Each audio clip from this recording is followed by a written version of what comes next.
ബിസിനസ്സുകാർക്ക് മാത്രമേ പൈസ ഉണ്ടാക്കാൻ പറ്റത്തുള്ളൂ. സാലറിഡ് പേഴ്സണ് പറ്റില്ല. സാലറിഡ് പേഴ്സണ് പറ്റും. അതെന്ത് ചെയ്യണമെന്ന് വെച്ച് കഴിഞ്ഞാൽ കൃത്യമായിട്ട് വരുന്ന ഫണ്ടിനെ സാലറിയെ മാനേജ് ചെയ്യാൻ പഠിക്കണം. നമുക്ക് നീഡ്സ് ഉണ്ട്, വാണ്ട്സ് ഉണ്ട്, അതുപോലെ തന്നെ നമ്മൾ അത് സെറ്റ് ചെയ്യണം. സേവിങ്സ് ഉണ്ട്, ഗ്ലോബലി അക്സെപ്റ്റഡ് ആയിട്ടുള്ള റൂളാ എല്ലാവരും ഫോളോ ചെയ്യുന്നതാ 50-30-20 റൂൾ. ഓക്കെ, അതിനകത്ത് 50 എന്ന് പറയുന്നത് നമ്മുടെ നീഡ്സ് ആണ്. 50% നമ്മുടെ നീഡ്സ് ആണ്. നമുക്ക് കിട്ടുന്ന സാലറി 1,00,000 രൂപയാണെങ്കിൽ അതിന്റെ 50,000 രൂപ എന്ന് വെച്ച് കഴിഞ്ഞാൽ നമ്മുടെ നീഡ്സിന് വേണ്ടി ഉപയോഗിക്കുക. 30% എന്ന് പറയുന്നത് നമ്മുടെ വാണ്ട്സിന് വേണ്ടി ഉപയോഗിക്കുക. ഈ നീഡ്സ് എന്ന് പറയുന്നത് ആക്ച്വലി നമ്മുടെ റെഗുലർ ഫുഡ്, നമ്മുടെ ഡ്രസ്സ്, നമ്മുടെ വീടിന് റെന്റ് ഉണ്ട്, അത് ഷെൽട്ടർ, ബാക്കി കാര്യങ്ങൾ basic needs of an human being. മറ്റേന്ന് പറയുമ്പോൾ വാണ്ട്സ് ആണ്. എന്റർടൈൻമെന്റ്, നമുക്ക് ഫ്രണ്ട്സിന്റെ കൂടെ കറങ്ങാൻ പോകണം, ഒരു ട്രിപ്പ് പോകണം, പുതിയൊരു വാച്ച് കണ്ട് വാങ്ങിക്കണം, അതൊക്കെ നമ്മുടെ ആഗ്രഹങ്ങളാണ്. കാർ കണ്ട് വാങ്ങിക്കണം, വാണ്ട്സ് ആണ്. ബാക്കി 20% എന്ന് പറയുന്നത് തീർച്ചയായിട്ടും സേവിങ്സിൽ ഇൻവെസ്റ്റ് ചെയ്യണം. ഒന്ന് സേവ് ചെയ്യണം, അല്ലെങ്കിൽ ഇൻവെസ്റ്റ്മെന്റ് ചെയ്യണം. ഓക്കെ, അത് നിർബന്ധമായിട്ട് ചെയ്യേണ്ടതാണ്. ഇൻവെസ്റ്റ് ചെയ്യാന്ന് വെച്ചാൽ പലതും നമുക്ക് ഇൻവെസ്റ്റ് ചെയ്യാം, അത് നമ്മുടെ ഇഷ്ടം പോലെ. മിനിമം 20% ഇൻവെസ്റ്റ് ചെയ്യണം. ഇവിടുത്തെ പല ആൾക്കാരും ഈ സാലറിഡ് എംപ്ലോയീസ് ചെയ്യുന്ന ഒരു പ്രശ്നം, ഈ 20% ഒന്നും അവർ ചെയ്യില്ല. മേ ബി ഒരു 1% ആയിരിക്കും. സാധിക്കുന്നില്ല, അതും സത്യമാണ്. അതെന്താ പ്രശ്നം എന്ന് വെച്ച് കഴിഞ്ഞാൽ നീഡ്സിനേക്കാൾ കൂടുതൽ വാണ്ട്സ് കയറി വരുന്നു.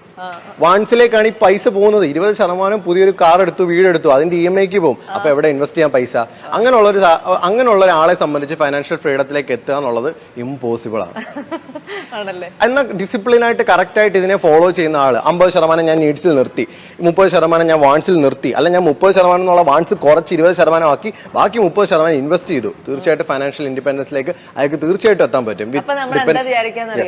ഒരു ജീവിതമേ ഉള്ളൂ. 40 വർഷം കഴിഞ്ഞ് നന്നാവുന്നതിനെ കുറിച്ച് ആലോചിക്കണോ, ഇപ്പൊ ഇരുന്ന് നന്നാവണോ എന്ന് ആലോചിക്കും. അതിപ്പോ വീഡിയോയുടെ താഴെ തന്നെ കമന്റ് ചെയ്യും, അത്രയും ഞാൻ ഇൻവെസ്റ്റ് ചെയ്തിട്ട് പ്രായമാകുമ്പോൾ ഞാൻ എന്ത് ചെയ്യാനാ? ഓക്കെ, പ്രായമാകുമ്പോൾ നമുക്ക് പൈസ ഇല്ലെങ്കിലും നമ്മുടെ ജീവിതം ഭയങ്കര കഷ്ടമായിരിക്കും. ഓക്കെ, നമുക്ക് ഇല്ലാത്തപ്പോ നമ്മൾ അങ്ങനെ ഉള്ളപ്പോ നമ്മൾ കുറച്ച് ചുരുങ്ങി ജീവിച്ചാൽ ആ ഫണ്ടിനെ ഇൻവെസ്റ്റ് ചെയ്ത് കഴിഞ്ഞാൽ നമുക്കൊരു ഇൻകം നിലയ്ക്കുമ്പോൾ, ഇൻകം എന്ന് വേണമെങ്കിലും നിലയ്ക്കാം. ഒരു സാലറിഡ് പേഴ്സണെ സംബന്ധിച്ച് സാലറി എന്ന് വേണമെങ്കിലും നിലയ്ക്കുന്ന സമയത്ത് അവന് ജീവിക്കണം. അവിടെയാണ് ഞാൻ ഇൻവെസ്റ്റ്മെന്റിന്റെ സേവിങ്സിനെ പറയുമ്പോൾ കൃത്യമായിട്ട് എല്ലാ സാലറിഡ് എംപ്ലോയീസ് ചെയ്യേണ്ട ഒരു കാര്യമുണ്ട്. ഒരു എമർജൻസി ഫണ്ട് സെറ്റ് ചെയ്യുക. 6 മാസത്തേക്ക് നമ്മുടെ ചെലവ്, ഒരു മാസം നമുക്ക് എത്ര ചെലവ് വരുന്നോ 6 മാസത്തേക്ക് ഒരു 25,000 രൂപയാണ് എന്റെ മാസ ചെലവ്, ഇൻറ്റു 6, അത്ര എമർജൻസി ഫണ്ടായിട്ട് സെറ്റ് ചെയ്തൊരു ബാങ്ക് അക്കൗണ്ടിൽ, സേവിങ്സ് അക്കൗണ്ടിൽ ഇടുക. FD ഒന്നും വേണ്ട, സേവിങ്സ് അക്കൗണ്ടിൽ. എന്തിനാന്ന് വെച്ചാൽ പെട്ടെന്ന് ഒരു ആക്സിഡന്റ് പറ്റി, അങ്ങനെ പറ്റാതിരിക്കട്ടെ, എന്തെങ്കിലും ഒരു പ്രശ്നം പറ്റി, അല്ലെങ്കിൽ ജോലി പോയി, നമുക്ക് 6 മാസം ഈ ഫണ്ട് കൊണ്ട് ജീവിക്കാം. 6 എടുത്ത് നമ്മൾ പൈസ ചോദിക്കാൻ പോകണ്ട. അതാണ് എമർജൻസി ഫണ്ടിന്റെ ഒരു ഇത്. ഇൻവെസ്റ്റ്മെന്റും അങ്ങനെ തന്നെ. നമ്മളിപ്പം സാലറി നിലച്ചു, അപ്പൊ നമ്മുടെ അടിച്ചുപൊളിയും എല്ലാം നിന്നു, നമ്മുടെ EMIs സ്റ്റക്കായി, നമുക്കൊരു ഇൻവെസ്റ്റ്മെന്റ് ഉണ്ടെങ്കിലോ മിനിമം ആ ഇൻവെസ്റ്റ്മെന്റ് ഒരു വലിയൊരു 2-2 ലക്ഷം രൂപയാണ്.